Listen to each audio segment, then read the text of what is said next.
Welcome to the science bio combo YouTube channel. उम्मीद आप सब ठीक होंगे और मेरी प्रीवियस वीडियोस देख रहे होंगे। अगर आज की वीडियो आपको मेरी अच्छी लगती है तो लाइक, शेयर और सब्सक्राइब कर दें। आज की हमारी वीडियो में लेक्चर 4 है मुस्लिम साइंटिस्ट के रिलेटेड, जो कि कंटिन्यूशन है चैप्टर 1 इंट्रोडक्शन टू बायोलॉजी के रिलेटेड। मुस्लिम साइंटिस्ट, मुस्लिम साइंटिस्ट ने क्या काम किया और साइंस की दुनिया में उन्हें क्यों वजह शोहरत बनी, उन्होंने कौन सी किताबें लिखी, इन तमाम सवालात का जवाब आपको आज मेरी वीडियो में मिलेगा। मुस्लिम साइंटिस्ट, अब मुस्लिम साइंटिस्ट वो थे जिन्होंने साइंस की फील्ड में सबसे ज़्यादा काम किया। अब आप जानते हैं साइंटिस्ट वो होता है जो कि साइंस की फील्ड में काम करता है, उसको स्टडी करता है, उनके लिए इन्वेस्टिगेशन, ऑब्जर्वेशन सब कुछ जो करता है उसको हम साइंटिस्ट कहते हैं।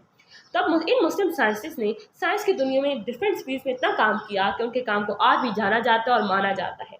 इनमें 3 साइंटिस्ट काबिल जिक्र हैं, जिनमें जाबिर बिन हयान, अब्दुल मलिक अस्मई, अबू अली सीना है, जिन्होंने प्रेजेंट डे ऑफ प्लांट्स और नॉलेज और एनिमल नॉलेज पर काम किया। अब पहला जो साइंटिस्ट है वो हमारे पास है जाबिर बिन हयान, जो कि 721 के अंदर पैदा हुआ, 815 एडी उसकी डेथ का टाइम है। एडी का मतलब हमारे पास होता है एनोनो डोमिनी। एनोनो डोमिनी क्या है? ये एक लातीनी ज़बान का लफ्ज़ है जिसका मतलब है in the years of Lord.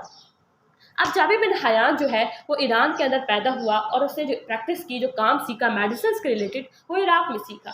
आप जानते हैं मेडिसिन वो होती हैं जिसके अंदर हम किसी भी डिजीज़ की डायग्नोसिस करते हैं और फिर उसकी ट्रीटमेंट करते हैं।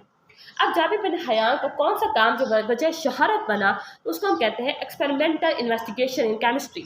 उसने केमिस्ट्री के अंदर, कीमिया के अंदर तहकीकाती हमारे पास तजर्बात किए। इस बुनियाद पर हम उन्हें फादर ऑफ केमिस्ट्री भी कहते हैं। उसकी जो मशहूर किताबें हैं उन पर उसमें प्लांट्स और एनिमल्स पर काम किया। सबसे जो फेमस बुक्स हैं उनमें अल-नबातात और अल-हवालात है। अल-नबातात पौधों के रिलेटेड है और अल-नबातात एनिमल्स के रिलेटेड है। ये हमारे पास जाबिर बिन हयान की एक तस्वीर है।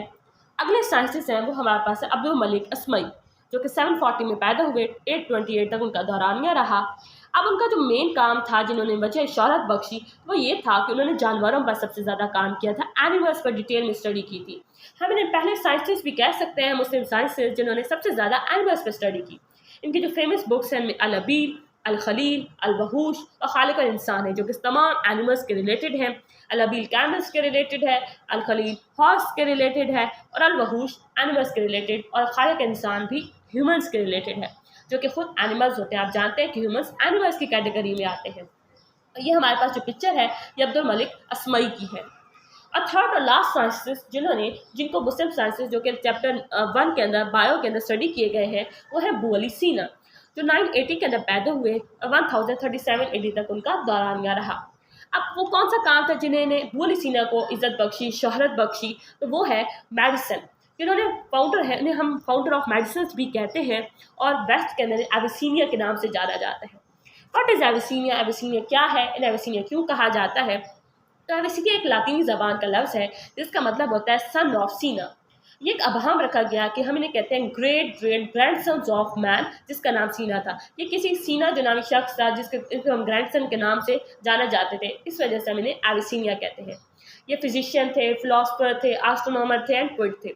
अब इनकी मशहूर जो किताब थी जो इन्होंने लिखी थी, क्योंकि ये मेडिसिन के फाउंडर के नाम से जाने जाते थे, वो थी अल कानून फिल तिब। तिब के मुतालिक जो काम था, इसको हम canon of medicine in west के नाम से भी जाना जाता है। अब इससे कैनॉन का क्या मतलब है? इसका मतलब होता है असूल। तिब का असूल, उसे हम कहते हैं canon of medicine in west. और ये जो हमारे पास तस्वीर है वो है एविसीनिया इब्न असीना की। Thanks for watching.